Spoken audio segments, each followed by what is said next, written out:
ಒಬ್ಬ average Indian ದಿನಕ್ಕೆ 30 ರೂಪಾಯಿ ಟೀ ಕುಡಿಯೋದಕ್ಕೆ ಖರ್ಚು ಮಾಡ್ತಾನೆ. ಅಂದರೆ ಒಂದು ತಿಂಗಳಿಗೆ 1,000 ರೂಪಾಯಿ ಆಯಿತು.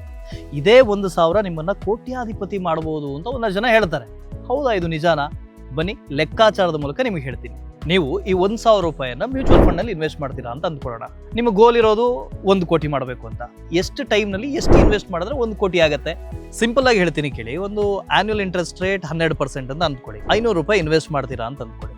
ಅದೇ 500 ರೂಪಾಯಿ 1 ಕೋಟಿ ಆಗಬೇಕು ಅಂದರೆ 45 ವರ್ಷ ಬೇಕು.